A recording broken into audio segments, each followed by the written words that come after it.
Welcome to Perry Unlikely. So today we're actually going to discuss a topic that, quite frankly, I never thought we'd be discussing on this channel. We are going to talk about the Metaverse, and it's not specifically that, but it's about what's happening in the Metaverse that we're going to cover. So, first of all, if you like the content, consider subscribing. But if nothing else, at least hit the like button. It does show me that you appreciate the content that I'm putting out.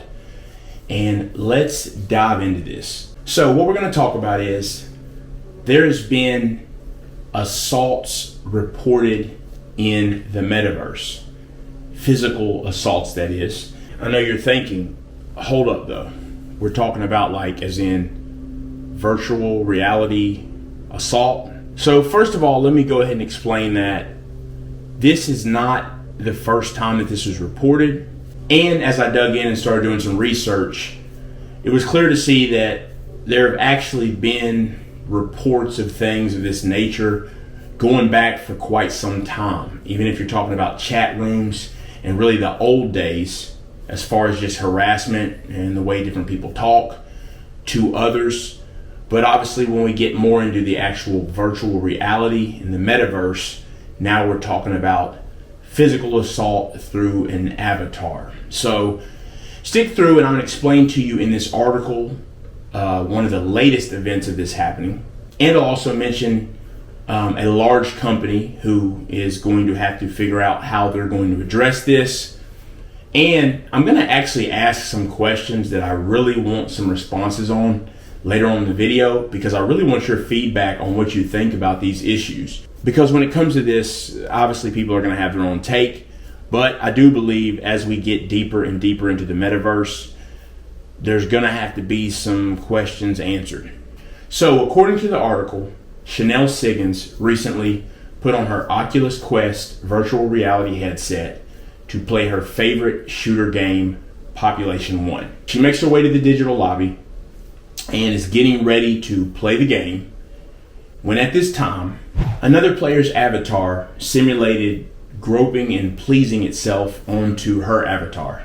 She said that she was shocked and asked the player, whose avatar seemed to be a male, to stop. And that is when the male avatar shrugged his shoulders as if to say, I don't know what to tell you, and said, I'll do what I want, it's the Metaverse, and walked off.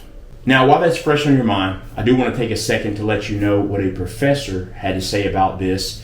Now, it was another incident, so it was not this one, but I do want to let you know what this professor's thoughts are on these types of incidents in general.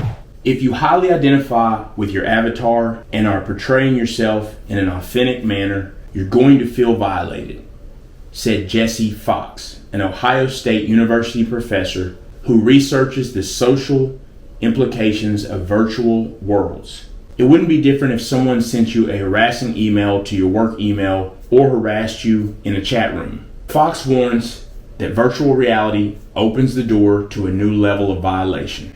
So furthermore, let's take the biggest company of them all, right? In terms of a company that wants to dive into the Metaverse, and that would be none other than Facebook, or with the name change will be Meta. You see, this incident has also happened before, as I stated, and it has happened with Meta while in beta testing. Mark Zuckerberg's company Meta, formerly known as Facebook, has come under fire after an early tester of the Horizon Worlds app reported another user within the Metaverse assaulting her avatar. So whether it was a chat room back in the day, a multiplayer game, or Twitter, we all know some keyboard warriors and some avatar savages who don't mind to basically violate, shout out epithets, whatever, right? We know people like that. But the question that I do bring is, when is it crossing the line? And also, is this something that's going to have to be dealt with? Well, I think we already know the answer to that. Something will have to be done. But what I'm really interested in is, when you have a case like this, what brings me, I would say, the biggest level of concern from a safety standpoint, since at the end of the day you are sitting inside your home or wherever you're at when these violations occur, right? When something like this happens, that person who does the assaulting, it makes you wonder, what are they doing out in the real world, if you will? Like, that's not even something in the digital world or real world I'm thinking about doing. So I'll be honest with you, as always, I find it really odd, weird. Someone's even thinking about that. Yeah, I get it. Everybody has their own little fetishes, but it's awkward. So crypto at this point is mainly dominated by males. It doesn't mean it'll stay that way, but that is the case right now. Now I have some subscribers that are male and female, mostly male. But the question I do want to know is, do you all think that this is a real issue? Or do you think it's virtual, no harm done? Now, obviously, I did want to point out that professor at Ohio State University, seeing how they studied it somewhat, and you have to make up your own mind about it. But if you do think this is a real issue, which is obviously why I'm bringing it to the forefront, how can it be fixed? In your mind, how can this issue be fixed? Because there's so many virtual worlds out there, or there will be, right? There's already several of them already. There's going to be more. So in this instance, right, it's not like there's virtual cops. And granted, there may be, right? I mean, honestly, the way that I'm seeing the metaverse stack up, there is going to come a point where literally you could file a police report, a virtual police report. And I know that sounds crazy, but trust me, it's coming. But in that event, what happens? Don't they just create another avatar in another metaverse and just do the same thing? Or is it going to be like this thing, well, at least in the US, where they work across state lines, right? Do they work across metaverse lines to make sure that somehow said person can't come into another metaverse? What I do know is it's going to get complicated, because these matters in the real world get complicated, obviously.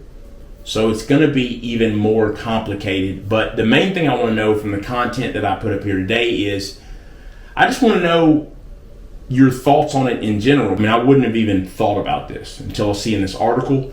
And then once looking, seeing that it has happened a lot more often. But something else that I certainly want to do, I want to make sure to take time to thank each and every one of you all who have tuned into my content this year. I was looking back at it, and I've literally spent 3 months extra, if you're just talking in terms of 40-hour work weeks. I've spent 3 months or more this year between doing videos, the time it takes to edit them, the time it takes to research them. And I'm just appreciative that you've given me the most precious resource that you have, and that's your time. So I hope everyone has a blessed New Year's Eve and a great start to a new year, and that's 2022. But yes, I just wanted to bring this to the forefront because it's really not something I ever thought about. But more importantly, as I mentioned, I really want to get your opinion on what you think about this. It's pretty wild. And because Facebook has decided they want to change their name to Meta and they want to be at the forefront of all things Metaverse, guess what? They're going to have to figure this thing out first. Because when you want to lead the charge, that is what comes with it. So Zuck better dig into this and figure out how he's going to maneuver through this. And I'm interested to know what they're going to be able to do to try to fix this problem. As I said earlier, hit the like button for me. It's absolutely free.